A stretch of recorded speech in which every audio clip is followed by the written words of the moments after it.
This episode of the Better To podcast is brought to you by Kitty Mystic and DM Needham, author of the Better To Burnout series, which includes her latest releases of Fairy Tales and I Love You and Is Love Just Another High.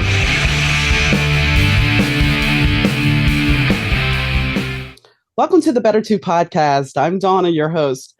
Today's guest is Chris Cuffaro. Chris, well, you may not know his name, but if you listen to music and you read magazines, you most likely know his work. Chris, well, we talk about a lot of things, including his time he spent working with George Michael, working with Nirvana, and, well, many, many more. So tune in. You might have heard my voice hosting the Better To podcast, but did you know I'm also the mastermind behind the Better To Burnout book series? The stories unravel the lives of Nigel Hartigan, the groovy bassist of Sambuca Fedora, the stunning singer-model Ava Richards, and the suave record executive singer Russell Langford. Love, romance, and drama run rampant as their lives tangle up. But brace yourself, folks, because not every tale has a happy ending. Snag your copy today from most online booksellers. Hi, Chris. How are you doing today? I'm good. It's a Tuesday. It's a Tuesday. Well, it's better than being a Monday. This is for sure. Yeah, that is true. So you are, most of my guests or most of my people that are listening are not going to know who you are, but I have followed you for a while on Instagram. They don't know you by name. Let me be fair. Go ahead. Let me just put it this way. Everybody on the planet has seen one of my photos. Yes. They just don't know it's me. Exactly. That's what I was going to. I've said it for the last 15 years. I literally tell people, you've seen my photos. I bet you any money you've seen one of my photos. I could be in the middle of the outback of Australia and just say to some stranger, have you seen this photo? They go, yep. And I go, there you go. Exactly. And that was my whole wrap in there, because the whole fact of the matter is during the 90s, especially during the 90s, but you've had a long storied career for like 50 years. You were, I would say, the infamous rock photographer back then. No, that hurt. You just hurt me. Oh, no, I'm sorry. I didn't mean to hurt you. No, I didn't mean anything bad by that, but I'm just like, I know, I'm kidding. So, no, I have this thing.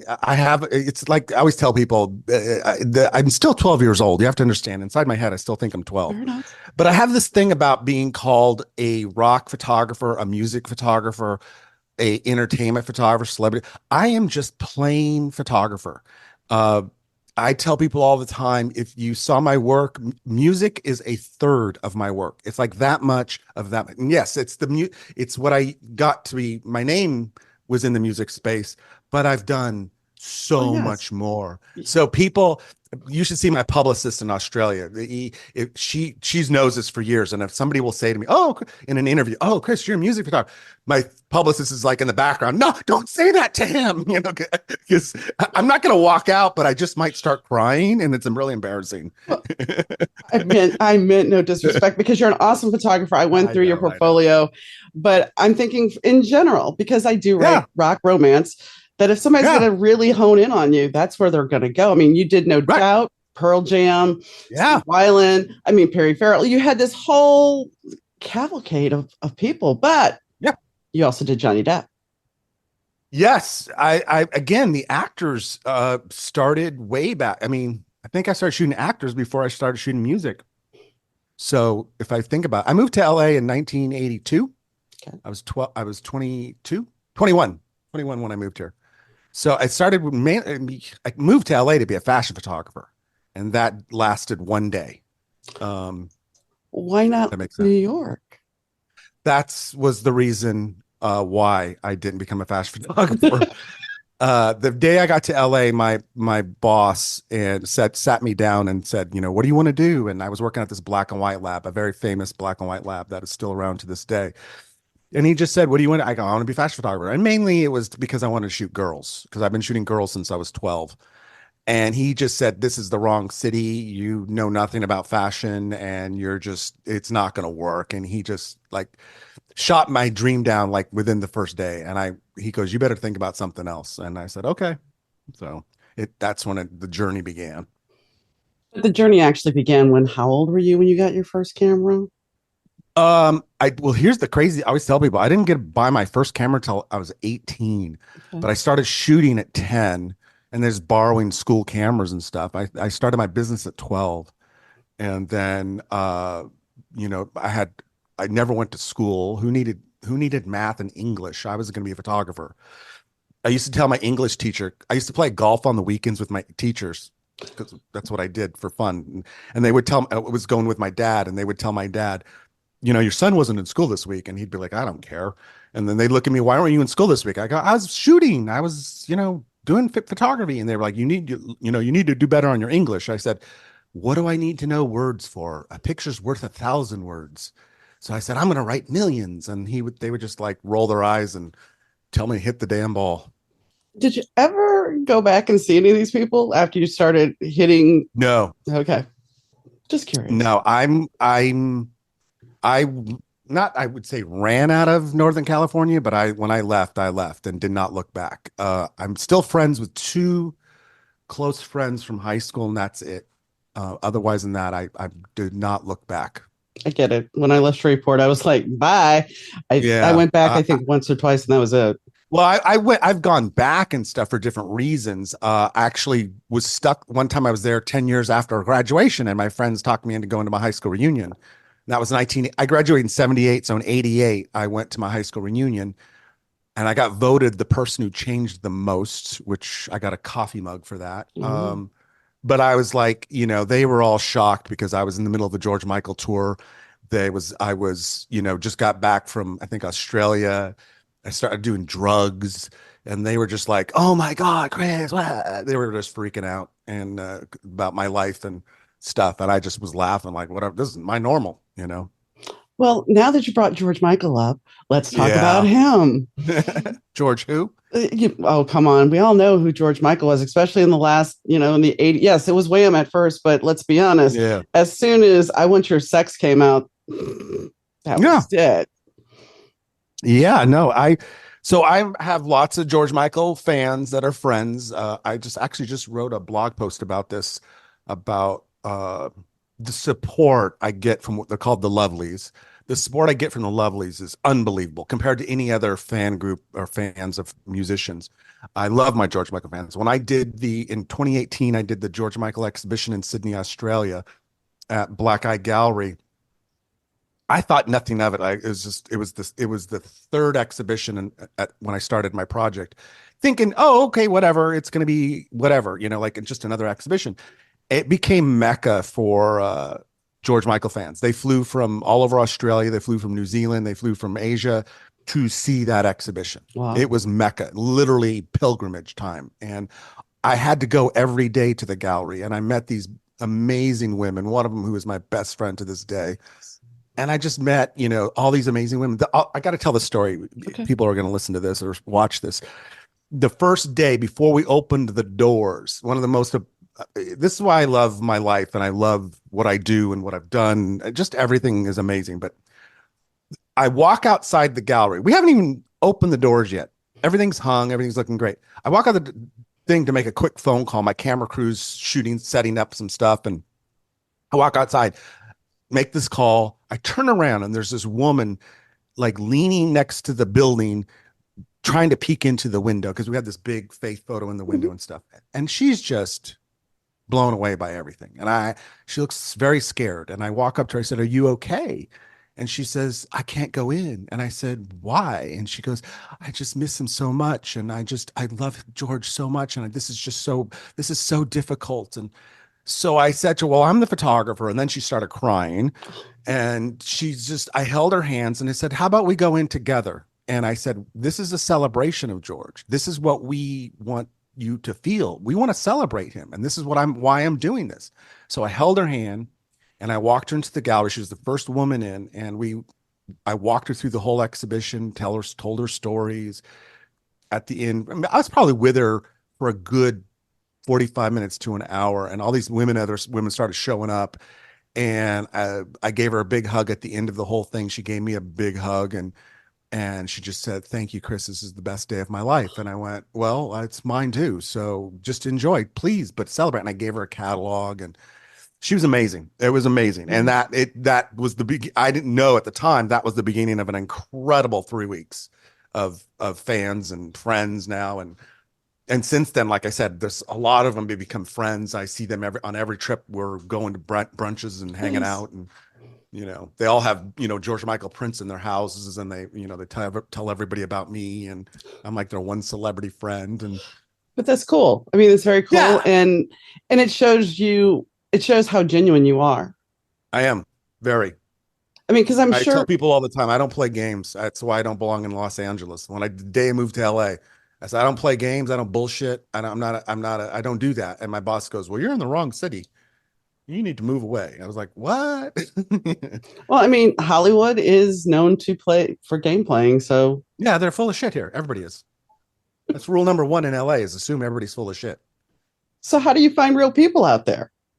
It's not easy. It's not easy. I've been here 44 years now, and I'd say it's not easy. You've had ups and downs with it, through the years.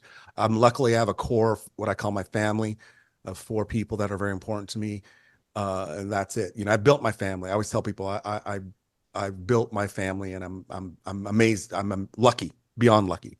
But LA is unique. LA is there's nothing like it. I just was talking to a friend last night about how she's trying to decide if she wants to come back. And I just said, you can handle it now. You're older, you're wiser. You've been through this and been through that. Maybe this is the time, it's not easy here for a lot of reasons. I can imagine. I can imagine. So, when you look at all the people that you have taken pictures of, Uh-oh. well, no, I'm actually going to ask something very bizarre. Like Is there? Michael Hutchins was the worst. He owed me $50, never paid me back. Kurt Cobain was horrible. George Michael, the ultimate worst one. I'm just kidding. I Everybody, I'm know, just kidding. I know you are. I'm just sitting here going, yeah, right. No, what I was going to actually say, because you actually mentioned a bunch of people that have passed. Yep. Um, Don't even get started on that no, one. is there anybody that has passed that you Yeah. wish you could have taken a picture of? Oh God, that list is a mile long. Uh, so when I first moved to LA, and when I started tuning music around 1984, I immediately, because I'm a music fanatic, I like music more than photography. I grew up in the 60s, 70s in the Bay Area. So we had music, we had Bill Graham promoting. Concerts were everything. My first concert was in 76. If I have a blog post that lists all my concerts in high school. It's amazing. And so I tell people, I always had this, what I still do to this day, a hit list. These are the people I got to get to and shoot, spend time with and shoot them. And when I first started, I had a hit list. Bowie, of course, was on it. Freddie Mercury uh, was on that list. But I was lucky that I got to shoot a lot of my heroes. Within the first 2 years, I got to most of my people. Maurice White, I got to. Philip Bailey, I got to. Stanley Clarke, I got to. Phil Collins. And that's what motivated me was just I was, I look at the dates sometimes and I go, okay, so I think the last time I saw Earth, Wind, and Fire was like 1980, and then within 5 years, I'm in Maurice's house, Nice. hanging out with Maurice, taking his picture, talking about music, talking about this. It was weird. I shot, Stanley Clarke, who's a bass player, jazz bass player, was my hero when I was a kid. I loved the bass when I was a kid. And Larry Graham, I shot him like in 86, 85, I think. I was meeting my heroes. So it was just like, oh my God, this is the greatest job ever. It really was. I shot album covers for these people. I'm part of their history. So there were a lot of artists, and there are now. Like I would die to shoot Billie Eilish. I would die to shoot Taylor Swift. I mean, I would just die. And I think they would like me, and I think we could do some good work together. But there's always been somebody. Do you know what I mean? Yeah, People say to me, oh, Chris, you've done a lot. I go, yeah, but for everyone I've shot, I can think of 2 that I didn't, if that makes sense. it does. It does. And I mean, I can only imagine what you would have done with Bowie or Mercury. I can only Oh, imagine the image you would have created. yeah, let's use Michael Hutchins as an example because you like Michael. And Michael's one of those people, a lot of artists that I shot, I've talked about in the past about how they just have that special something. And Michael's the kind of guy that you just point the camera at and you can not even look through the camera, not even focus, not even care. Iggy Pop was one of that same way. You could just click, click, click, click, and Doesn't matter if the picture's in focus. It doesn't matter if it's cropped right, because it's Michael Hutchins. Right. It doesn't matter. Right. It's Right. Michael Hutchins. There's just a handful of those artists that I shot. Iggy is another one of the big ones. You can do anything with Iggy and just be like, it's Iggy. It doesn't matter. But Chris, it's upside down and out of focus. I don't care. Doesn't matter. You And he know? doesn't care either. I mean, I would No, he assume doesn't. yeah. Michael, I do have a question about Michael's photo shoot. What led up to the mask? So I'll tell the story behind this. There's all these stories on my websites and on my app and stuff like that. But basically what had happened was I had met Michael in 88 in the middle of the George Michael Faith tour. I got to fly to Ottawa, Canada to meet. They were just starting the Kick North American tour. Like, I think this might have been the first show in Ottawa or second show or something like that. So I got to spend a couple days with them. We had mutual friends. Michael and I had mutual friends. Martha, their manager, American manager, I knew, and her best friend was one of my best friends, Kathy, who was a publicist and had worked with Michael and stuff. So we had these mutual friends. So when I met him, it was like, who are you? You're a photographer. Yeah, but we have these friends, and it kind of loosened things up right off the bat. So I got that moment. We had a great time, and everything was great. Fast forward in 93, same thing. He walks in. It's like, Mike, I don't know if you remember. He goes, I remember you, Chris. It was like, it was really kind of cool because when anybody remembers me, it's amazing. It's the biggest thrill of my life is if you remember me. Because usually the people that remember me are the people I owe money to, and that's not good. But Michael, and I knew from friends and resources that Michael had a kinky side. And I've been around kink my whole life. And so I said to my friend, I'm going to go to the Pleasure Chest, which is a sex store here in Hollywood. I think it's still around. It was on Crescent Heights and Santa Monica Boulevard. And I went and bought the mask. I bought a blindfold. I think I bought one other thing. I forget, but I brought it with me. So we did all the shots with him with the t-shirts and the shirts off and the jacket. We were going through, everything was going great. Michael was sweet as can be. And we were laughing, have just a great day. So at the end, I just said, so Michael, I bought this. And he looked at me and smiled. And I just said, would you wear these for a portrait or two? And he said, yeah, that'd be so cool. And he, true artists like him, they're not afraid. No. They're just like, I'm going to, especially, I explain this to a lot of musicians, and when they listen to me, they should, because I tell them all the time, you have license to do things that most normal people can't do. True. I've used to yell at my favorite guitar player is Dave Navarro. I used to yell at him, Dave, you can wear leather pants and walk around with no shirt on and get away with it.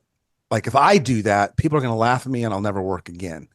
So it's like Michael could do that. Michael could wear a brown paper bag and doesn't matter. It's Michael Hutchins. I was blessed in that session when we did the exhibition in Australia at the end of 2019 before COVID. I loved the response was amazing. I love the fact that that session, I was the only time I ever did an exhibition on one session. That's it. But that gallery became Mecca for for Michael Hutchins fans. And a lot of tears. That was the thing that bummed me out. A lot of women crying. I told the gallery owner, I said, I think we should have some boxes of Kleenex around the studio. a lot of tears. So it was beautiful. And I always tell people, the joke, it was the funniest at the artist talk. I don't think I have part of that clip on my website, but a lot of my George Michael friends showed up to the artist talk. So of course I had to be a smart ass and tell them all, Michael was the best and the best performer, the best lead singer, better than anybody and everybody, and did better photo shoots than George Michael, and not nicer than George. I got the dirtiest looks. Sure. I mean, it was like, I was afraid to walk outside the gallery. They would have killed me. One thing I've never really talked about, but it is about Michael. First time I ever ran across Michael, my friends and I, we were living in Shreveport, And Yeah. 6 of us decided to go down to New Orleans to see NXS. This was 1986. So this is Oof. the Listen Like Thieves era, Yeah, right before Kim. exactly. Yep. So 2 of us get there earlier because we came by car. The rest were coming by bus. So we decide to, because we're staying at the same hotel with them, by the way. So Mm. we decide it's dusk. My friend and I decide to go sit by the pool. There's nothing happening. It's fine. It's August. Nothing's happening. And all of a sudden, Michael comes out with his girlfriend, Michelle, wearing nothing Yep. but a Speedo. Yep. It was just That's like, Ozzy. and I mean, I wasn't so much into Michael at that point, but it was just kind of like, But okay, so what do we do here? And so we sat there. They got in the pool. They started making out. It's like, okay, we need to leave. yeah. We need to leave. We got to meet No. him a day later, but yeah, it was just like I would have told you to go ask for a three-way is what I would ask you to do. A at that time. threesome, or foursome. He would have been into it. I swear to God, he would have had no problems. At that time, I would have because I was a little bit skinnier and more attractive. How But old were you then? I was just 18, almost Perfect. He 19. would have loved you. He would Yeah, have loved you. You missed your opportunity. I I'm know. sorry to hear that. But now he's an inspiration to my book, so it's all good. It's Yeah. all good. Michael, I've shot again, people, I have these questions all the time, all the people you shot. There was nobody like Michael. Mhm. Nobody. And out of all the people that have died on me, and a lot have, famous ones, non-famous ones, musicians that you don't know, he's the one that hurt me the most. Because to this day, I know it, and it's kind of more come to that conclusion. It was an accident. It wasn't intentional, Yeah, I agree. and it hurts me to this day. Because there was no one like him, No. you know. And when I'm down in Australia, which I go there a lot, and I hope to be going back in a few months, um, I talk about love. It's the whole country loves him. Like, it's crazy, and they all miss him. Everybody misses him, and the music. I miss the music because I think he was a brilliant lead singer. I think the band was brilliant. Um, I've talked to him, I remember had a conversation once with Rob Thomas from Matchbox 20. He's a good friend. And we were sat and talked about Michael because he loved Michael too. Like, he was just a big NXS fan too. I always tell people, I don't know anybody that doesn't like NXS. It's funny though, the younger generations, if I mention NXS, Yeah. they kind of look at me like, what? It's like, Yeah. No, I dude. get that all the time. And Michael's own solo record. I mean, I would have loved to seen what he could have done had Yeah. he, I mean, I think the solo record is good. I Mhm. think Danny did a great job. I just talked to Danny a few weeks ago. I've been helping him with that project. I think Danny did a great job. I think the music is good. It's not in excess, but that's fine. Mhm. But you can see Michael, even with Max Q. I was gonna say, did you listen to Max Q? Yeah, Michael just was, like I think any great artist is exploring Mhm. their passion. Mhm. Like I always tell people, don't get mad at me if you see pictures of, of trees and mountains, because I'm exploring my creativity. Exactly. I always tell people, everybody knows me for my music work, but that's just a third of my body of work. It's not even the best stuff. My best friend thinks my music work sucks. That tells you how much he loves me. I mean, I looked at your European photos. They're great. Yeah. In Paris and everything at the Eiffel Tower. I mean, granted, yes, the Eiffel Tower has been photographed many a times, but it's your own take. And that's what people lose when they think about art. They don't necessarily think, because yes, I flunked art my freshman year in high school Yeah. because my teacher and I had a personality conflict. Yeah, well, I've been there. Yeah, when I changed schools, I excelled in art. So art is truly in the eye of the beholder. That statement is very Correct. true. And so, yeah. But I also believe just because the world we live in, most art today is content. It's not art. true. Everything's diluted. But I feel like for me as an artist, I don't even like calling myself that. I just call myself, a starving artist is my pride and joy. But I just believe that, it's like all my friends that are musicians or photographers or directors or writers, all the creatives that I know, right? I tell them all the time is don't limit yourself to the one thing. My mentor, I call him my big brother. I met him the day I moved to LA. He's yelled at me for 44 years to push.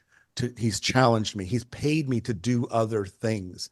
Everything. I've shot every subject matter. I talk about this on my blogs about shoot everything, try everything, experience everything. And there's a couple things that are left on my list that I will get to, but it's about stepping out of your comfort zone, feeling uncomfortable about fucking failing. I grew up with the I don't know if you ever heard of wabi sabi. Mm. Look it up, Google it, everybody. When I was in high school, I used to hang out at the Buddhist church and play basketball a lot. My friends had a lot of Japanese friends, and it's close to the neighborhood.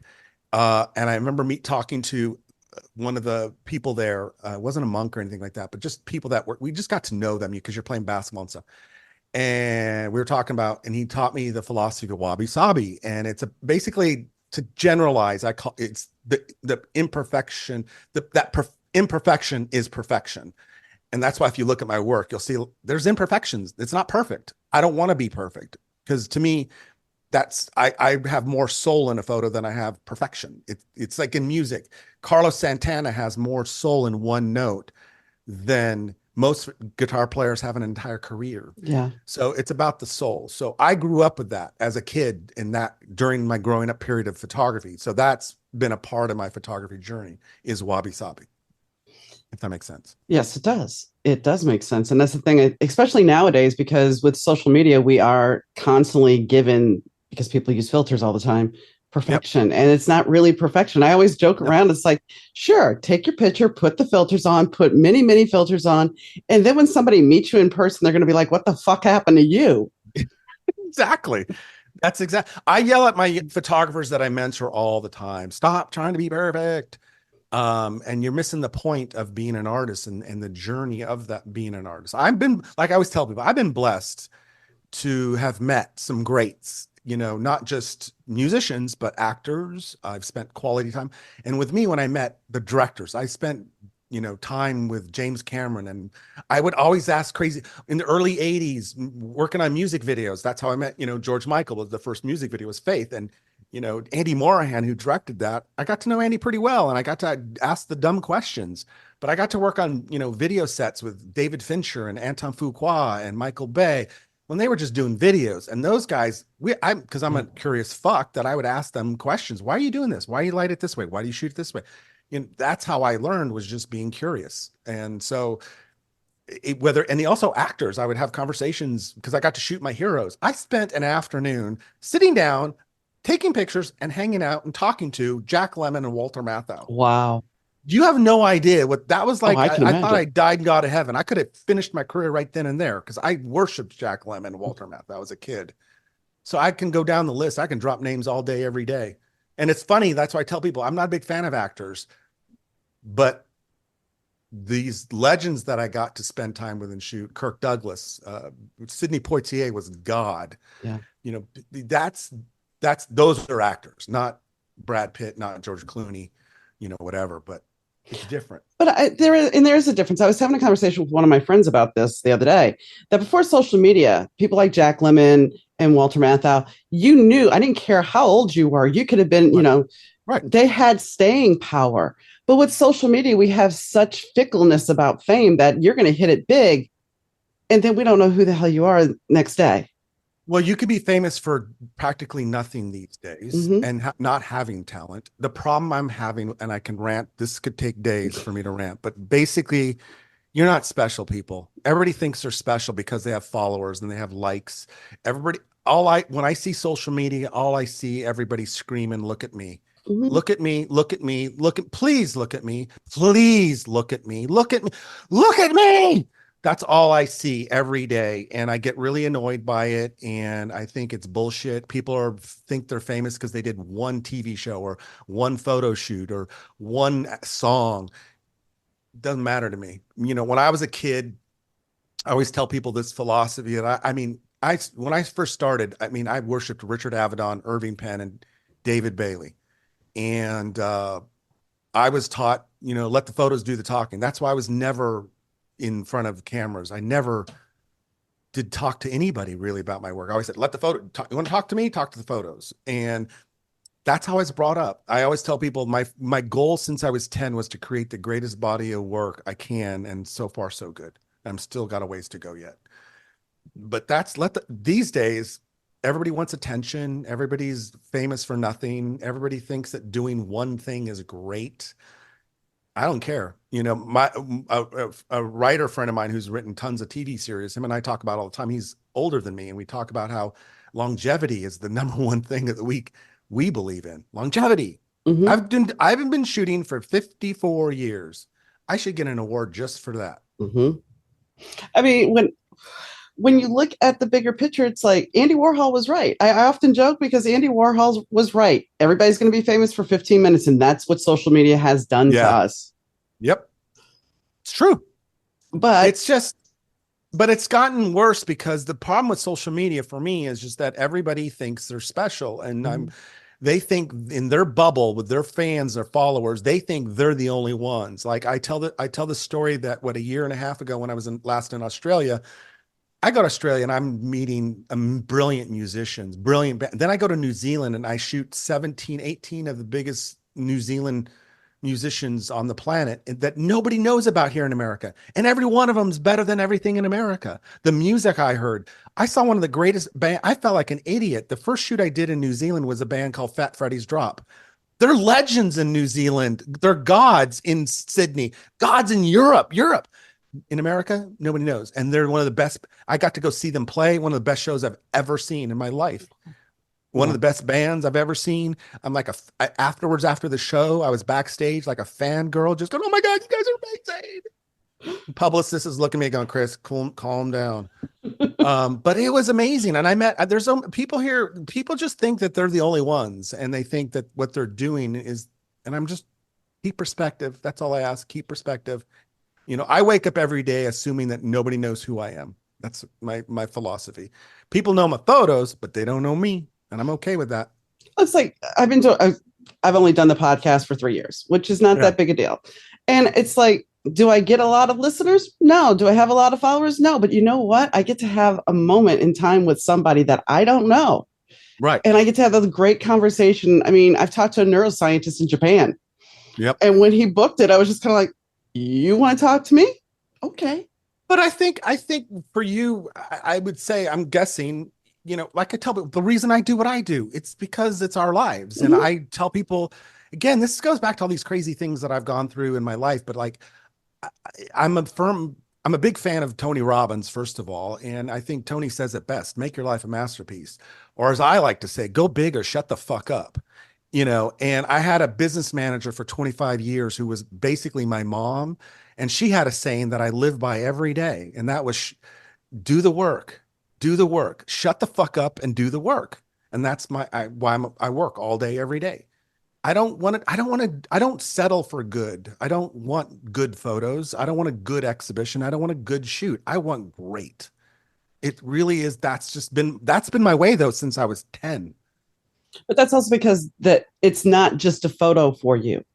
It is a passion. It's part of your soul. Yeah. It's part of who you are. It's like when I write, it's the same thing. It's part of my passion, you know, and I don't care how crappy of a day I'm having. When I log in to talk to somebody, I'm going to give it 100%. Right. Like I tell people all the time, I have all these quotes and rules that I live by, and I have developed through the years. You know, and one of my things is just, I don't do good. I do great. And I never settle on anything. Even when you should see my publicist after an exhibition opening night and it's all these people came, everything's great. I wake up the next day going, that was shit. We could do better. And they just go, stop it, Chris. One of them hit me upside the head one day. Stop it. And I went, oh, okay. But you know, I just have this philosophy, always had, always will, you know, go big or shut the fuck up. I don't do small. I don't do, you know, like even now, my goal is my last exhibition. I want to do, hopefully in 2 years, I want to do the last one. I want to do it at New York City at Madison Square Garden. Wow. Yeah. I don't do small, you know? So I tell people like, it's just a mentality that I have. And luckily like I said, I mentor lots of people and I help them with this and all types of businesses. And then I have I have 3 mentors, for 40 years now, basically. And they yell at me all the time. I'm all about tough love. So they yell at me all the time. Shut up, Chris, go to work, go do that. Go be better. You know, you can't do that. I dare you to do that. I always tell people, but I'm that kid. Let's go back to go big though, because here's a prime example. So you're shooting Pearl Jam and you say, hey, let me direct your music video. Right. That's pretty much going big. go back. So basically what it was I knew I wanted to direct around 1990. And then into 91, all the things that started happening. And I just remember, and back in those days, photographers didn't direct. It's kind of now, now you can be a photographer, director, producer, writer, actor. You could do everything and have that on your business card, a list. Back then, you directed or you shot. You didn't cross that line. And so I knew that. And I was nervous about saying that. And finally, I think it was a drunken night in Seattle. I was with Eddie and his girlfriend at the time, Beth, and we went to go see Soundgarden. And I just said to them afterwards, I want to direct a music video. And they were like, you should do it. And Eddie was all like, yeah. And I go, can it be you guys? And he's like, I'll ask the band. And so he was nice enough when he was a friend then, and he was nice enough to talk to the band and the manager, Kelly, and they were nice enough to agree to do it. And I sold everything to pay for it and borrowed money. And, I'm just mad to this day that I lost, what do you call it? I should have kept it. I shouldn't have sold it I got reimbursed from the label so that they can own it. And then they never used it. So I don't care about that part of it. That doesn't bother me because they got Mark Pellington to direct a version of it, which won video of the year and did all the stuff. I always thought that was never my issue. My issue is that I just wish I would have kept it because like I just reached out to them a couple of years ago to the label trying to find the film, and they found it for me. And then I wanted to remaster it to 4K. It was shot on 35 millimeter film. Wow. Okay. So can you imagine the quality in 4K? Yeah. So I asked, and they said they have to ask the band, and the band which I doubt they even know, but the management said no. And it wasn't going to cost them a dime. I just wanted to remaster the whole thing. So they said no. And I said, all right. So that kind of bums me out about it. There's a lot of bummer things about some of that stuff back in those days. I had to learn the hard way. When I was younger, I thought everybody was my friend. And I had to learn that, nope, they're not. They're business acquaintances. And yeah. So that's a fine line that we walk that I don't think we pay necessarily attention to. No, I try to train my young people in my life. My intern who's 19, try to yell at her all the time about that. They're not your friends. No, especially when someone says, well, you can do this and it'll be for publicity or for that the whole game too, that people have gotten a little bit wiser about, but right. But I was young and I was passionate and I wanted to shoot everything and everyone. I didn't care about making money. My business manager yelled at me regularly, but back in those days, I just wanted to shoot. I wanted to document. And I tell people all the time, I wasn't thinking. Like I just was passionate. So I thought these people were my friends and they would come to me going, hey, Chris, if you do this session for us for free today, when we get signed to the record label, we'll call you for the big job, the album covers and the jobs, and then you'll get paid. That happened like once out of every 10 times. They forget you real fast. Was there anybody that when you got that phone call that you were going to get that session that you were just like, fuck yeah? Was there any? I mean, I'm sure there's many of them, but yeah, but like anytime I got called, anytime, especially in those days, I was young. I always tell people, just think, I laugh about it all the time that my most iconic photo is George Michael, Faith, right? That standing with the guitar thing. I shot that when I was 27. Like it's been downhill ever since. I peaked at 27 and it's slowly been downhill. But yeah, I was young, I was, passionate and eager and, wasn't quite, worldly, about some of this stuff and the music business, they just use you and they don't care, I survived it for a long time. But then I got burnt by the end of the 90s. I'm done with being used and abused and I need to think about other things. So, but I loved it. Every experience I ever had was amazing. Even the bad ones, looking back on it all, it was all good. It was all good. Everything happens for a reason. Oh yeah, definitely. I mean, I wholeheartedly agree. When it comes to fashion, you did actually shoot for Maxim and you did actually shoot Susan Holmes. Yes. So I met Susan and Duff around the same time and actually did a shoot with them together. I always tell people I didn't like introduce them by any means, but I had them at the same studio at the same time on the same day. And, they kind of, I had a little something to do it. I'd have to ask Duff and Susan about that, but I was always shooting fashion. Like I did stuff for Urban Decay Cosmetics. I had clients here and there doing, clothing stuff but and then I got a layout every now and then in a magazine. I just love shooting girls. I always have, always will. It's what I do. I always tell people, I always tell people, I think I, I've said this for 100 years, but I always tell people, I think the person who invented the camera, I think the first words out of his mouth were, honey, take your clothes off. So that's my philosophy. Most likely. Yeah, as a kid, one of my favorite photographers was a photographer named Ken Marcus. He was the best, I don't care what anybody says, the best photographer for Playboy magazine in the 70s. And he was the man. He did it all. I started to subscribe to Playboy when I was like 10, and he was just the man. And I just was like, and I got to meet him and took a workshop with him in 1980, I think it was. And he's the one that got me to move to LA. He said, Chris, you need to be in LA. And I've known him ever since. And Nice. he lives in Vegas now. But he was a brilliant nude glamour Playboy photographer. He studied with Ansel Adams for years before he Wow. got even into Playboy. But he's one of the best of the best, as far as I'm concerned. But that got me. I always tell people I started shooting for modeling schools when I was 12. That was my business, shooting for modeling schools and stuff. That's just me. And then shooting for Maxim and stuff. Those days, music people were like shocked that I was shooting girls in bikinis. And I Why? was like, yeah, what's the big deal? That's what I've always done. Well, I mean, it doesn't make any sense because I mean, the whole music business is, as we talked about off camera, sex, drugs, and rock and Yeah, roll. So right. why wouldn't it be? Why wouldn't you shoot women in bikinis or less? Again, this goes back to luckily having my number one mentor, my big brother, as I call him. He used to tell me, don't, and I don't listen to anybody. I don't care who likes my pictures or doesn't like. I never have. I never will. It's about, I shoot to make me happy. Mhm. I follow my curiosity. I've done so many things. I've shot hockey players. I've done flowers. I've done, you name it, the subject matter. I've done it, and I'm going to keep doing it. And you guys can all, see it all when I'm dead and gone at my retrospective. I've had this joke for years where I always tell people when they have my retrospective and they see all the sex, drugs, and rock and roll, they're just going to go, this fucker had fun when he was here. And I'm going to be like, yep. So So how hard was it, when Kobe passed? Because I know you took pictures of yeah, Kobe. it was difficult because I'm sad. I hate when anybody dies, but Kobe, him and I had it out at that shoot because I hate the Lakers Okay.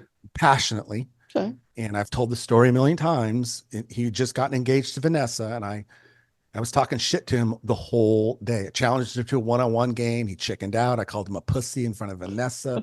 I was ragging him for the whole day. And then my client was pissed as all hell at me. She's one of my really good friends, but she was like, stop it, stop it. My assistants were laughing, but that's how I am against when it comes to LA teams. I did the same thing to some Dodgers back in the time when I had to shoot them. But Kobe, at the end of the day, though, Kobe and I sat down and had a great, about a 15-minute talk about work ethic. And I always tell people I hated him because he's Kobe Bryant and he played the Lakers, but I have mad respect for his game and his philosophies and everything about the man. If he played for my team, I would have worshiped him. But we had a good talk about work ethic, and then he left and his people left, and then the magazine, my friend just yelled at me. My friend Lori's like, I can't believe you did that. If I had known you hated the Lakers, I wouldn't had you do this job. And I'm sorry. I have to do it, man. Because in NoCal, in Northern California, the 11th commandment, I don't know if you know there's 11 commandments, there's not 10. There's 11. And the 11th is thou shalt hate SoCal. So it's sorry, So the best part was the next day, his people called me up and asked me if I would shoot an event for Kobe. Liked me and wanted to know if I could shoot an event for him. And I Nice. said, I don't do events, and especially for a Laker. And they said, no worries. Gonna keep that SoCal hate all the Yeah, way, eh? you do. Yeah, I was at Dodger Stadium once in the elevator with my two assistants, and Tommy Lasorda walked in the elevator. I was ready to jump him, beat his ass. And my assistants were like, don't do it, Chris. Just don't do it. I was like, but it's just how I grew up. No Cal, SoCal was, it still is to this day. It's a big deal. And Gretzky. Because I know you shot him Yeah, too. well, I like hockey. I was a big hockey fan as a kid. So, we only had a team there for a short time, the Seals, and then I moved to LA, and that was the first team. And my friend was the publicist at the time, and I just wanted to shoot hockey players. Why guys shoot hockey? Play hockey. Anything in my life, when I want to know about something, I use the camera to go figure it out. Oh, why would you want to be, a stripper? Well, let's go take pictures of strippers and find out. It's always what I've done. I've used the camera to, I always tell people it's my tattoos. I have a exclamation point and a question mark. And it's this quote from way back in the day is curiosity informs my passion. Okay. That's how it works for me. So if you look at, I mean, like I said, you've taken pictures of a lot of people. Yeah. Willie Nelson, there's a story on your site about Willie Nelson Yeah. and smoking weed with him. He handed the joint to Emmy, and Emmy Lou handed it to me. My assistant looked at me with bright eyes and said, "I can't believe you're going to do that." And I took a hit. Why wouldn't you? Exactly. If I had been sober for 20 years, I would have and lost that chip that day. I would not say no to him. I actually, I just posted pictures because his birthday was yesterday and stuff. I tell people all the time, like I'll give props. My friend John Vlotton, he was the publicist at Island Records at the time, hired me to do the job. And I love John to this day. John has his own publicity agency now, but John gave me some great shoots. But spending 2 days, I love the process of creativity. And anytime I got into a recording studio to document or even just hang out, watching the creative process just is amazing. And I think they did that record. And I want to say, I saw an interview with Daniel recently. I think he said 3-4 days, something like that. It was, Emmy Lou, Willie, Daniel Lanois, legendary God producer, and then the musicians that they got. And it was in an old movie theater, a Mexican movie theater. And 2 days I got to spend hanging out and shooting. And at first Daniel was not happy about it. And he gave me dirty looks. And then I just had a moment where I said to him, "Look, Daniel, I'm not here to get in your way. Trust me, I've been around a long time. I won't get in your way." And he then he kind of relaxed and he had to get focused on what he was doing. He just didn't want it to be a distraction to what they were doing. And I wasn't, and ended up not being it. And so I always tell people I would love to see Daniel again someday. I'd love to see Willie again. Willie's son, Micah, Particle Kid, he goes by, Micah Nelson, played my first Greatest Hits exhibition here in LA. Wow. Yeah, Micah, that was bizarre.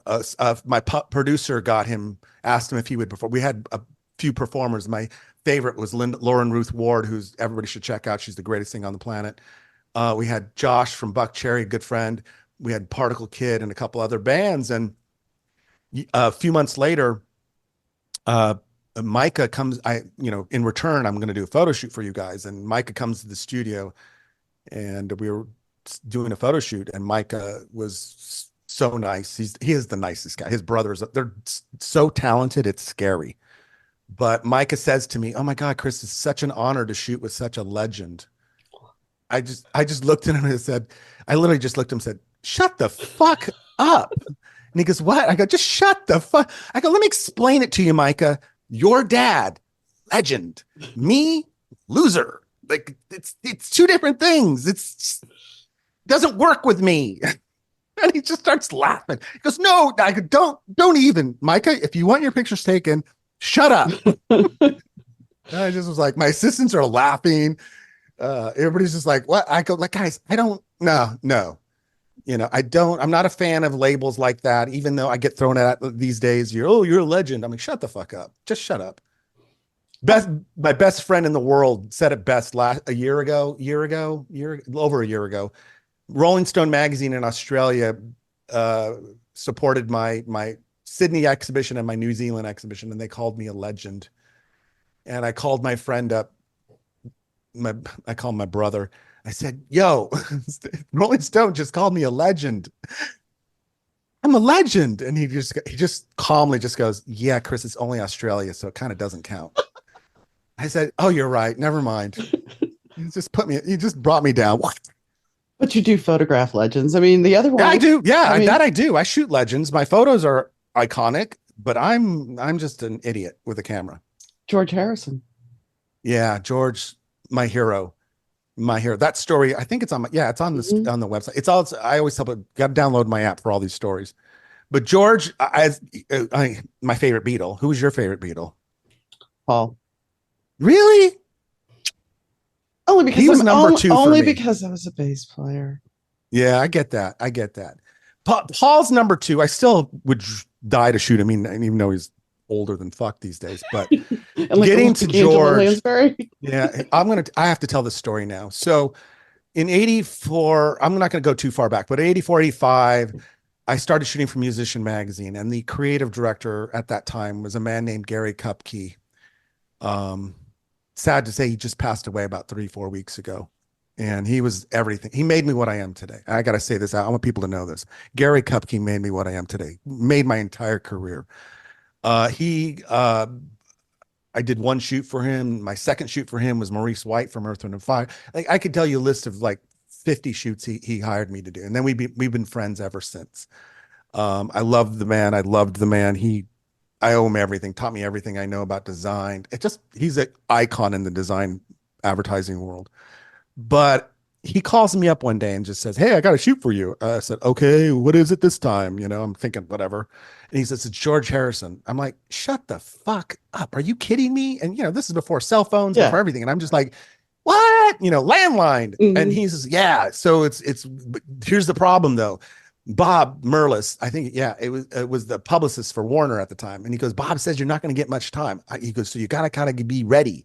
I said, "Where are we doing the shoot?" He goes, "You got to shoot at Warner Brothers in the conference room." I said, "I've been in that conference." I'm like, ugh, like, so my assistants and I, get over there the next day. We're set up. We're ready. We're ready. We're going to get 5 minutes. I got like film loaded, ready to go. He shows up and he ends up being the nicest guy ever. We ended up talking for over an hour. We talked in the shot for he just hung out, he played Cloud Nine for us. We were the first persons in North Nice. America to hear Cloud Nine. The best part though, because my favorite movie in the world is Hard Day's Night. I asked him questions about Hard Day's Night and Richard Lester, the director, and he told me stories. And Wow. then I thought he left the room, and I literally thought, I looked at my assistants and I go, "What just happened?" And they look at me and they go, "I don't know, but it was special." And I said, "I know, right?" And they're like, "Yeah." And then I got called from Bob like a few days later. "Hey, they're doing a music video. You want to come down and shoot that?" Sure. So I go down and shoot that. And again, there's this other weird moments of, you got to realize I'm 25 years old and I'm shooting a Beatle. Hmm. And I just remember, like, we're sitting there and the production, we're in this room and it's me, I'm trying to take some pictures, but it's me, George, the producer, the director, maybe another person, like 5, 6 of us in this room. Each guy leaves to do something. And next thing I know, I'm in the room by myself with George Harrison. I'm like, if my friends could see me now, like if I'd only had an iPhone then, and Yes. Yes. God, Mhm. and we started talking again, and he was just the nicest thing in the world. That was like those moments where you're just like, God, if everybody I love, which you know is like this, God, I want to shoot them all. And I was blessed. Every hero I had was nice to me. Phil Collins was amazing because I was a big Genesis fan. Maurice White was God. It's just like it was just, you're meeting these people and they not letting you down. Not one artist has ever let me down. Period. Well, you did say the one that was hard. One of the hardest to work with was a group called New Kids on the Block. Yeah, but that was only because they were annoying little brats. But I Yeah. I mean, still, I'm I not. still was fine with them ultimately. I Yeah. mean, they're like, they were kids at the time. It was like this, like I think that was the end of '88. I think it Yeah. was. So they were young. Yeah, I mean, God, they were kids. Hmm. But even then, I look at that stuff and I laugh that hey, there they were, and now they're fucking old men. I found a book actually. My daughters were big into that, and so Yeah, I found one of their books the other day, and I went through it to make sure none of your pictures were in there because I saw that you had picked up one of the lunch boxes, and it yeah, wasn't. yeah. At the time, they used the photos for tour program. Mainly, that was for Winterland production. I did the shoot for Winterland. I'm pretty sure. I had to shoot one of the shows. That was the worst night of my life. me growing up on real music and Hmm. real bands and funk and jazz fusion and rock. And then I had to go sit in the pit shooting New Kids on the Block. I was like, kill me now. Um, but it was, they were, and I love the fact that stuff was, that's why I found, I remember that lunchbox coming out back in the 80s, 89 around there. And I thought that's so cool. And I never got one at the time. And I saw it on eBay and I go, I got to buy this thing. And, so I just recently got it and it's pretty cool. I always tell, but my pictures have been on some weird things. Let me just put it that way. I found this woman on eBay. I had to tell her to stop, but this woman took my George Michael Faith photo and made a quilt out of it. That was not good, but it was funny. I showed the lunchbox to one of my friends, and she's like, "I had that lunchbox." Yeah, Oh, I believe it. the weirdest thing I've seen on eBay is back to Johnny Depp. This was Yeah, back in the late '90s. Somebody said somebody was selling his cigarette butts, yeah, and I'm like, with a certificate of authenticity. I'm like, yeah, really? yeah. And they What? need a certificate, but they need a certificate of authenticity for the certificate of Yeah, authenticity. and what are you going to do with these? I know. I don't know. People, I've seen my stuff on some weird things through the years, and the mark for the last probably 20 years, the remark I get a lot is, I had that poster on my bedroom wall when I was in high school. I'm like, especially when it comes to the grunge days, Nirvana, Hmm. Pearl Hmm. Jam, Alice in Chains, Soundgarden. I had that poster, and I'm like, okay, great. Or Jane's Addiction, the big one. And I'm like, oh, so you were in high school when I was touring on Lollapalooza? I got one worse for you. So I was at a television producers convention, and I was marketing a TV show with the company I worked with at the time. And Bob Eubanks and Chuck Woolery were there. Mm, And I walked up to them, and I'm in my 30s. And I'm like, yeah, I used yeah, to watch you when I was a little kid. yeah, Yeah, that yeah. I you know. don't think about those things, but I can I imagine. get that. I get it all the time. Like I more now than ever, Yeah. because I just turned 64 and my intern reminds me she's 19 and she's one of my best friend's daughters and she wants to be a photographer and I yell at her all the time, shut up. And she's like, because you're like a cranky old man. I go, yes, I am. Get up. Instead of saying get off my lawn, I say, get out of my dark room. And we talk about this stuff all the time, but I get it. I always tell people I understand where I'm at, but I always tell the one thing I've done is I've earned the right to bitch and complain. So I've earned it. But I tell people all the time, it's weird to see, you know, I remember when the first time I saw one of my photos on an album cover in Tower Records, those moments, I always tell people looking back on that, so I'll never lose those moments, those feelings of seeing my picture of, I remember when my first trip to Australia to meet George Michael, they were in the Faith Tour. I flew to Sydney, my first 1988. And to sit there and go through the airport, you go through customs, you get a taxi, you get in the taxi. Now I'm going to meet them at the Intercontinental Hotel. And they had not like big billboards, but small billboards. And, the wraps on walls Hmm. of my picture of George Michael at Wow. the Sydney Center. And I'm in this taxi going, I've traveled all the way to Australia and I'm seeing my photos of George out in the pub. You're like, what the, Yeah. and, it was a lot of those kinds of things, those amazing moments. You know, pictures being used for, Hall of Fame inductions or pictures being used in different places. And, I don't know. It's always tell people I'm always excited about it. I'm always thrilled. Billboards. I'm seeing my photos on a billboard in Times Square. It was a big deal. What was your favorite album cover to shoot? Um, Probably the Stanley Clark one because of what he meant to me. You know, I worshipped I was a big jazz fusion person in the Hmm. 70s. My favorite first concert was Return to Forever, which was Stanley Clark, Lenny White, Al Di Meola, and Chick Corea. And I loved Stanley Clark. I worshipped Larry Graham from Graham Central Station and Sly and the Family Stone and stuff. But getting to shoot Stanley's, and then I shot an album cover for a second one for him and for the Clark Duke project, #3. And I was a huge George Duke fan. It's like, again, it's like those are the people. I grew up in the kind of the hood. So I always tell people I didn't grow up on rock and roll. I grew up on funk and disco in a sense. And I grew up on R&B, so meeting those people, that was the big deal for me. And meeting the musicians who played on the records that I loved, shooting the drummer, Jerry Brown, who played on the record with Stanley Clark. It was like just as big as deal as meeting Stanley Clark. Yeah. Yeah, I'm a because big musician fan. it's all a pro. It's all. I mean, that's the thing. When you look at a band, most of the time you think of the singer, and that's it. You don't think of Yeah, all the layers that go into it. exactly. I mean, when we were talking about NXS earlier, I was really excited because at the time I was playing bass. It's like I'm going to get to meet Gary Beers. Well, Yeah. I did get to meet Gary Beers, and I didn't know at the time that the button on my shirt had popped open. Yeah, that's a Yeah. whole. Not until after my friend's like, "Do you realize your shirt's open?" I'm like, "What?" I'm I'm just I hate to be mean, but you should have fucked the band. I mean, I I look. tell people all the time, I got invited on a tour bus, and I declined. you just blew it. You blew the whole thing. You I would have was been a a rock star by now. I was a good girl. That's the worst thing to be. I was a good girl who was dressed like a slut because I had a halter Yeah. top and a push-up bra on, Yeah, and no, look, yeah. 90% of my friends are women, Mhm. and it's been that way since I was 10. I always tell people I have girls' night out regularly.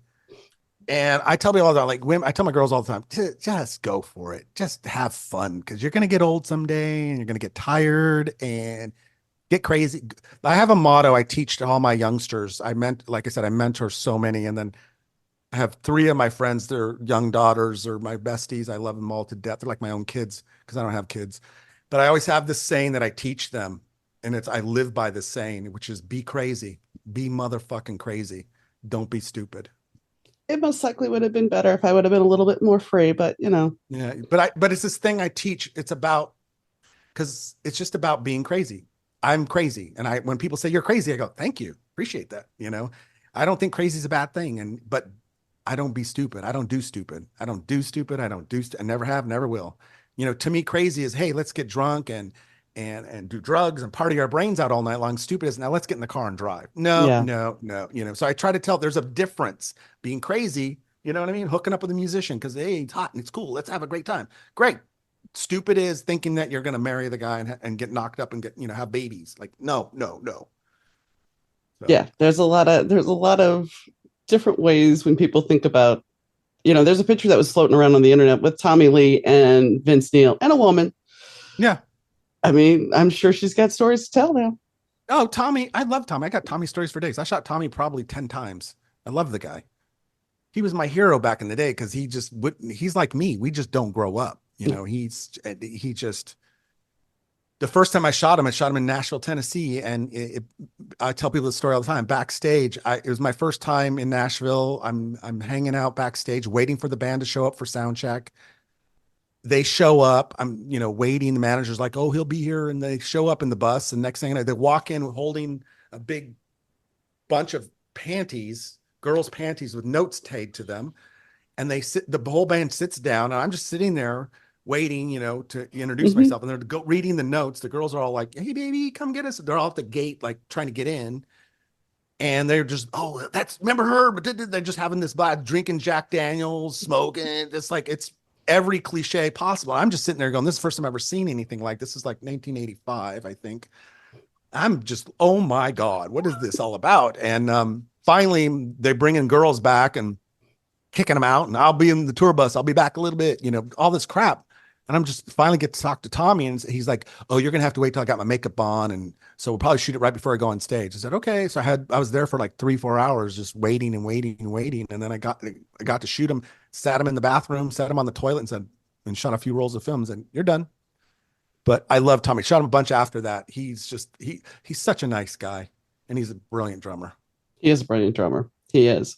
So, is there anybody that we didn't talk about that you wanted to touch on? No, I think we're good. I think we got it. I hope I didn't scare you. I mean, You didn't scare I'm me. trying to be nice. I could have talked to you longer. I mean, I could, Yeah, but I but know you got I things to just tell do. people all the time, like, so I'll just say this and wrap if you want to wrap this up. But like, so when I started the Greatest Hits Project 13, 14 years ago. And the reason I did it, if everybody wants to go to my cuffarohits.com or download my app, people, is that I tell people all the time, my Greatest Hits Project is a celebration of music and music photography and my life. The big thing I tell people is all the time is like, it's not about the pictures. It's not about the photos. It's about the stories behind the photos. And to me, the idea started with I was going to do 5 exhibitions and like call it a day or 6 or something like that. But it's grown into this big thing. And I want to do, if I could, I would do a different exhibition every month for the next 10 years. I'm looking for sponsors, looking for help and all that kind of stuff. Because everybody loves music. Everybody loves music. I travel, I've been around, I tell people all the time, everybody has a music story. Everybody has a first concert. Everybody has this music things, songs that, are the soundtrack of their lives, as they say. And I just really, I love the fact that, like, I always tell people, I know this is dumb, but when I was a kid, my grandfather used to tell the same stupid stories all the time. He was a police detective in the 40s, and he would tell the same crime stories and I just got bored. And I said I would never be that old guy who would sit around telling you about the times I shot Nirvana. There was this time I shot Nirvana. My friends now tell me to shut the fuck up all the time. They're like, dude, we heard that one, Chris, shut up. I'm like, okay. So, but I don't want to be that guy. So that's why this project, it's all about telling the stories. And now I have the app. That's just going to grow. We're going to do virtual reality exhibitions. We're doing some amazing things coming up. But I want it to be that thing that if you ever say, "Hey, Chris, tell us a story about Nirvana," I'm just going to say, go to the app. Did you, I mean, I read that there was going to be a documentary. Are you actually going to do a Yes. So we're documentary? working on a documentary series. Ever since we started the project, we've been filming, documenting everything we can. At the beginning, I didn't want to do it. But my mentor said you need to document everything and make a doc. I tried to convince everybody that helps me with this stuff that I should get an actor to play me. I was suggesting Brad Pitt since we look alike, and I thought he could play me in the documentary. And they all told me that doesn't how it works, Chris. And I said, well, so I've, it's so weird. I think about it a lot where before that, I rarely got in front of a camera. I never talked like this really. Mhm. But because of this project, I'm doing this, and I've done live TV. I've done, morning shows, and I'm comfortable with it now. I just had such a low self-esteem about everything. So I always tell people I've grown out of that, and I've gotten better at doing this. I just realized everybody wants to hear my stories, so I just tell stories. I do have a quick question. And then now we're back on Yeah, there. go for it. So, watching Dave, you met Nirvana when they were in Right. their infancy. So Yeah. now where Dave Grohl is, because I just finished reading his book, where I hear it's good. it is good. It's very good. Especially I listened to the audiobook, so you got to hear it in his Oh, own yeah, words, I which got was you. awesome. But He is it talks about his mom, doesn't he? yes, he does. He Yeah. does. He talks about his mom. He talks about how he flew from Australia all the way to Los Angeles to be there for a daddy-daughter dance.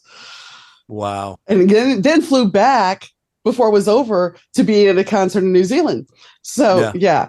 yeah. But I guess my question is it wild to see how much he has grown considering he Yes. was Because when I met him, he had just joined the band, and he was just this kid, Dave, who didn't have any drumsticks. So I bought him 100 pairs of drumsticks because he had none. And mm-hmm, I said, well, how do you not have drumsticks? And he's just, I don't have any. He's up in Seattle, and you just got there. And I thank John Silva to this day, their manager, for that shoot. That shoot has done a lot of things for me. And I was up in Seattle shooting Queensryche on a Friday, and I had a day off, and it was my first trip ever to Seattle. And I said, John, is there Nirvana around? He said, so he set that up for me, and they got a new drummer.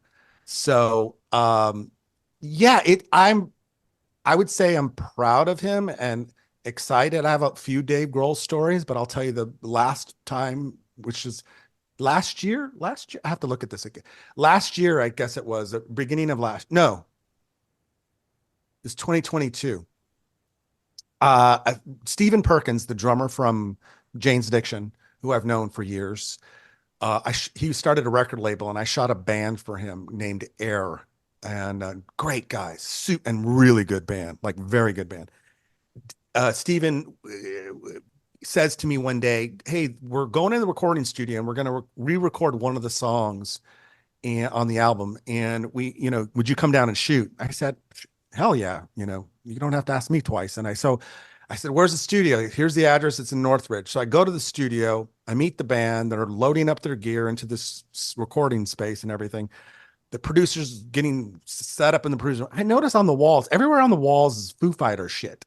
And I'm like, what the fuck? And so I finally walk over to the producer and said, why is there Foo Fighter shit all over the walls here? And why just them? goes, Chris, it's Dave's studio and the band's studio. I said, what? This is Dave's studio? And he goes, yeah. I said, no way. And they go, yeah. I said, oh, okay. How cool is that? So I walk out while they're setting up. I walk out and they're in the hallway looking at all the gold records, this, that, all the memorabilia, the Foo Fighter stuff. And, I'm like, this is super cool. I'm waiting. I can't shoot anything. So I'm just walking around looking at everything. I go to the bathroom and I come walking out of the bathroom and I'm looking at this wall, like a picture, and someone walks right by me. I turn around and it's Dave. And I go, hey. And he turns around and goes, hey. And I know he doesn't remember me or recognize me. Nobody ever does. So I'm aware of that. So I just go, hi, I'm Chris. And he goes, hi, Dave. And I go, hey, good. And he walks in the room. And I just start laughing. And I just walk in the room, in the recording room. And the band is like freaking out. You have to understand. Oh, yeah. You got Dave Grohl and Stephen Perkins in the same room. And the drummer's like wetting his pants in the corner. Like, oh my God. Yeah. So I'm laughing at the whole thing. So Steven, who I love to death, is my favorite drummer. They're just start telling stories. And I finally go, well, I got a story. I go, and they're like, yeah, Chris. They knew me, and the band's like, thinks I'm amazing or whatever. So I tell Dave, yeah, I remember the last time I saw you. And he goes, and I go, yeah, the backbeat sessions with Don was up at, what was that, Hollywood? With Sunset Sound, I think. Dave looks at me and goes, what? He's looking at me like, I remember, wait, what? And he's like, you could just see him like searching in his memory. And I go, yeah, and then, yeah, that was one of the best 2 days of my life. And Dave's like, yeah. And Perkins is like, yeah. And I go, and then there was the time that I think I shot you, and I pull up the picture and I show him, and he just looks at me and goes, yes. And he hugs me and he goes, oh my God. And I go, now you remember me? And he goes, yes. And Perkins is all like, how do you not remember Chris? And like, and I'm all like, I go, Perkins, I haven't seen him in like 25 years. So, so we've aged, We've aged, yeah. And so next thing you know, we're just Dave and Perkins and myself, we're just going back and forth about the memories and the, all the shit and the shoots, and the band is just sitting there like puppies, just, oh my God, oh my God, oh my God.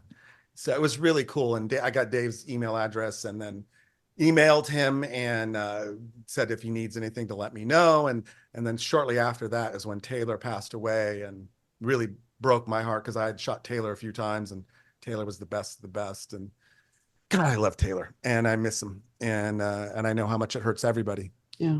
That guy was just loved. I don't know a musician that wasn't loved like him. No, he was loved. So yeah, I was going to wrap it up, and now I got one more question. So Steve Jones in the Neurotic Outsiders. Yeah. How did that all come about? That's from one of my favorite people I ever met. He doesn't talk to me anymore, but Guy Ossiri, who was running Maverick Records, who worked for Madonna, who now is a big shot manager and manages U2 and everybody. But Guy at the time was young, and he came into Maverick and he hired me pretty much for every artist he signed, except I think the only one I didn't shoot was Alanis Morissette. But I shot the Deftones for him. I shot Neurotic Outsiders for him, and a few others. He hooked me up with Limp Bizkit with Fred.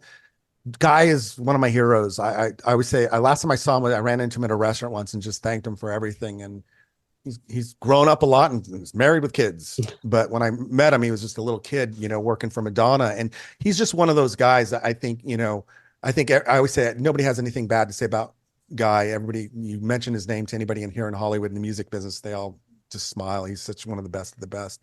But he introduced me. He asked me, "Can you go to Seattle to shoot the Neurotic Outsiders?" And I'm like, "Who the hell that is?" And it's Matt Sorum, Duff McKagan, Steve Jones, and John Taylor. I'm like, yeah. So I met him up in Seattle, and I still think, I don't care what anybody says, that picture of Steve Jones is the best picture. It's a great picture. And he never looked better, and he even liked him so much. Fast forward many years later, when he's working on this book, The Lonely Boy, I get a text from him on my Twitter DM. "Hey, Chris, can you call me?" Sure. Hey, Jonesy. Yeah. That's that weird shit like that. You're like, hey, what's up?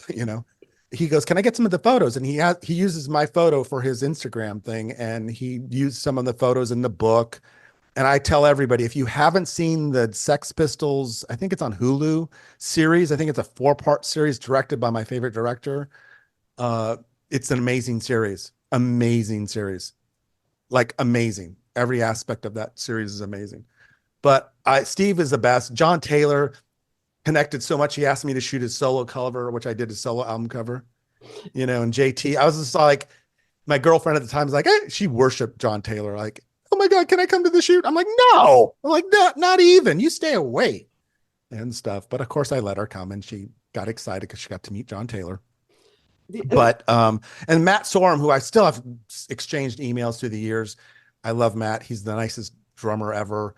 And, and Duff, like I said, I shot Duff a couple other times besides that. And he loves those photos to this day. I did that foursome series for the exhibition in LA, and I actually sent it up to Duff a few years ago, that he has it hanging in his recording studio, which makes me proud. Nice.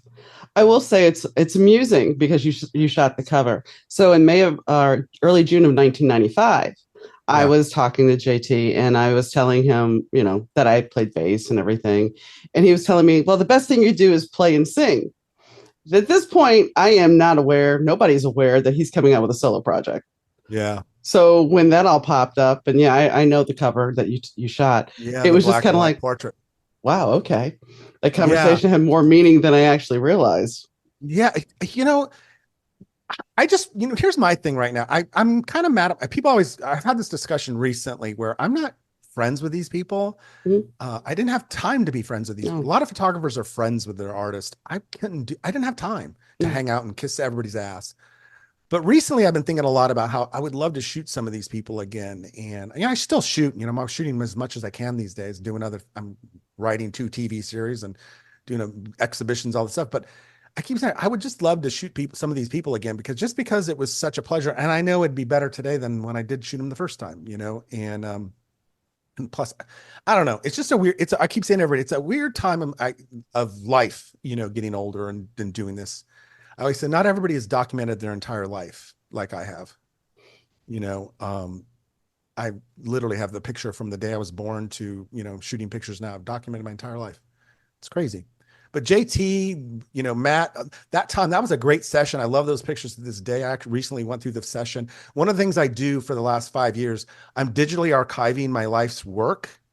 And so I go to my vault where everything's stored, all my film, and I pull shoots out every month, spend the entire month scanning stuff to archive it all and have all that, and then I find stuff in the folders that I'm like, I never saw this picture. When did I do this? Oh my God, I don't remember this. So I find things all the time that are really, really interesting. So you can't see, but back here on the floor, Okay. there's boxes that have to go, back to I'll show you this. Like this is the original Nirvana folder. Okay. All right. So inside the folder is the film and everything from that shoot. So there's proof sheets, Uh-huh. Oh the wow. famous photos and Yeah. of the band. So this is all, and the chromes and all the stuff that comes with Nice. that. So I've scanned the best of the best. I've done what I can with to archive it. So it's all there, safe and sound. And I do this with all my stuff. And like I said, I always tell people, you can imagine what 50 years worth of photography looks like. It's pretty massive. Did you have a lot of bands that would have final say on what pictures were going to be used or not? Not a lot, a few. George Michael, for one, him and I always tell people, I love when I talk about this with my George Michael fans, they love it. But I sat in hotel rooms with George all the time, just go, shoot a concert and then I'd get the film process the next day. And then I'd be like, George, when you got time? And I'd come up to the room with him, slide pages and Lightbox, and we'd go through stuff. And it was always fun. Because it was great, because it was my times with George and nobody else. Those were my favorite times. That, backstage, it was George and there's crew and he's doing, but when I was in the room with him going through photos, and I always tell people, when I first met George, if you know that time of his life, he had a really thick, tall wall around him. Yeah. He's very, after the Wham days, he got burned by the labels and all that crap. And I understood it. I totally understand. His manager at the time, who's my mentor to this day, Michael, and George's girlfriend at the time, Kathy, was my best friend. So I understood it all, and we had a lot of mutual friends. So like I knew it would take time, and it did. It took a little time for him to trust me as a photographer, then as just as a person, then becoming a friend. And so once I earned that trust, I saw the George that I know and love to this day. I always tell people I thank him every day for he taught me how to have fun, big And time. that's a gift. That is very Yeah, much a gift. big time. And he changed my life. I mean, up until George, I was doing lots of stuff and I was working, but George Michael, in 1988 was the biggest thing on the planet, with 5 hit singles and videos. And I was the biggest thing there I was doing all the photography. I remember the last time I saw him at the 25 and Live tour, I just said, thank you, George. You changed my life. I owe you. The same thing I owe my friend Gary Kupke. So I always tell people why I help people to this day is I got here because I got help. I can give you a list of 10 people that made me what I am today. I worked hard and I did a good job, but even that wouldn't have got me where I'm today, not without the help that I got. Well, that's important that you look back with gratitude and yeah, you're thankful for what you've gotten. I tell everybody every day, I say thank you every night before I go to bed. It's my prayer. Just thank you, thank you, thank you 3 times. But you have to, because people like, this, I always tell people as life. I mean, as we get older, you start to realize I'm going through, my best friend says my midlife crisis. I think I'm past that, but I'm just at that point now where I'm just, I'm looking at things a little bit differently. I live vicariously through my young friends. They keep me crazy, but at the same time, I'm like, I'm glad I did it better than most, or as I like to joke with them, like I did better drugs. We had better sex and better photo shoots and better music. Everything was better, but it's not the same anymore. And I'm okay with that. Evolution. Yeah. Well, I want to thank you, Chris, for coming on. It's been a great interview, and I would love to have you back if you ever want to come back. It's been fantastic. I can rant all day. I'm just told you just like one chapter of my book. I know. My friends down in Australia asked me if I would write a book, and I said, he's a writer. I said, you can write it. And we talked about it. I just said, but I go, you do know if you do write a book, it'll be like a really sad book. It won't be a feel good book. It'll be a lot of tears. He's like, you don't want to write that book. And then he said to me, and a few friends have said to me, you need to do a movie like Almost Famous, instead of the young writer, the young photographer. Yeah. That's my story. Right. I always joke, yeah, my movie will be called Not Even Close to Being Famous. Self-deprecation is your specialty, yeah, eh? It keeps me sane. But I tell people all the time, that's why I say people, my whole career, my whole life, I'm just a photographer. I just take pictures. I work hard. No one's outworked me ever. But my pictures, that's another thing entirely different. That I'm like, I tell people all the time, I dare you. I'll put my body of work up to any fucker on the planet. Period. And who can say out there, all you photographers, that Chris Cornell wrote a song about one of your photos? Chris Cornell wrote a song about one of my photos. Case closed. True. I rest my case. And I mean, and as timely as things are real quick, is Gwen Stefani and No Doubt got back together. So now you had all those pictures when they were just young musicians, a young band. Yeah, that girl Gwen made something of herself. I was impressed. Yeah. She's done okay. When I met her, I thought, oh my God, who is this girl? She's cute. And she's the nicest person. I put her in my top 5 nice ones. She's one of the nicest people you'll ever meet. Nice. Period. Nice. I put her right up there, and it's a coincidence, but I put her right up there with Dita Von Teese. Okay. I've known Dita for 20 years, and Dita, both from Orange County. I don't get it, but the nicest people you'll ever meet. I have to say, because I follow Dita on social media, but have you seen her live? No, I have not. I have not had the pleasure, but I will. I will. I tell everybody this: if you don't go see her live, she's doing a residency in Vegas right now, but she tours. See her, one of the best shows I've ever seen. I will say I was blown away when I saw her with the long straight hair and not in her normal persona. I was like, who the hell is this? Yeah. And I was like, oh, wow.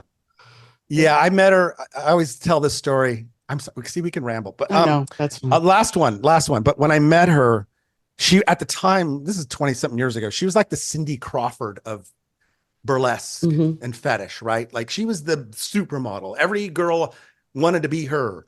And I met her and I just said, hi, I'm Chris. I'm a photographer. I would love to shoot you. I think you're beautiful and amazing. I'm like, being all cheesy and stuff.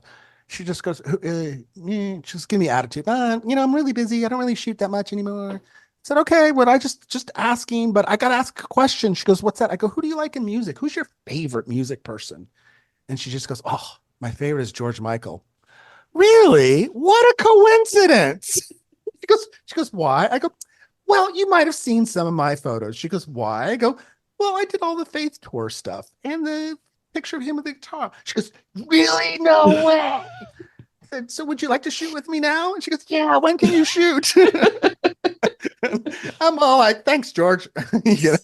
So I did the first shoot with her at her house at the time down in Orange County. And I brought her one of the George Michael Faith t-shirts and she's like, oh my God. And the sad thing was I when George died, I gave her a huge print for her house of George, one of them framed and everything for her house. I love Dita. She was one of the nicest, bestest people you'll ever meet and an icon and just amazing in every possible way. She seems like everybody should go see her show live. I'm not lying. It's beyond entertaining. I've seen clips of it and I think it looks interesting. It looks amusing. And I wanted to drag my husband when he was around, but he's not here anymore. So maybe one day I'll go by myself. I'm just saying, if you see it showing up around your area, you will just have fun. Like I'd known her 20 years and then saw her show in Australia. I took my best friend, I have to say my best mate, Mia, who's I'd love to death. Her and her family are like family to me. But I took Mia to see the show and I'd never seen her perform before. It blew me away. I literally was like, oh my God, Dita, you're the best thing ever. So it was amazing. We had a great time. Then I shot her a few days later. I mean, I'm going to say this, that the only time I've ever really been blown away, I went to a show because I knew the guy who was doing percussion for the Spice Girls. He was actually also in charge. Yeah. And I really wasn't a Spice Girls fan. I know, how could I get through the 90s and not? But I went to the show. And after watching them perform, I was like, I was sold.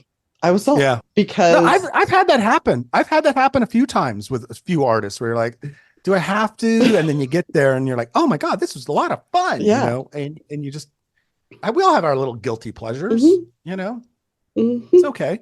I won't tell. Well, I just told my whole audience. So, you just lost your street cred. I don't know that I've ever had any street cred. Thank God haven't lost mine just yet. I have some street cred, but it's not any cred that anybody wants. So, Yeah. So I thank you, Chris, for coming on, and I'm going to close off the interview and catch you next time. Thank you.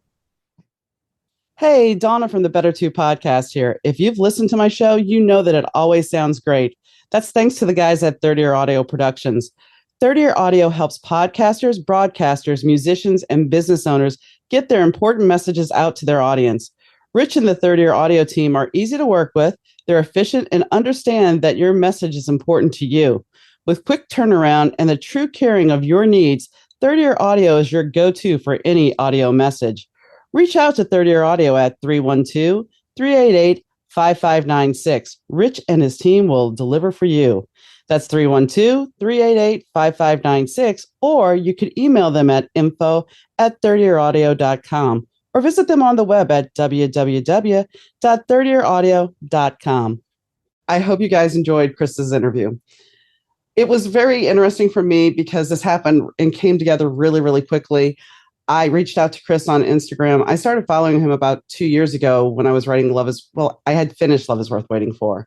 And I was kind of stuck. And suddenly this guy who I wrote about in the book, Russell Langford, he wanted more. And in my mind, he was Michael Hutchence.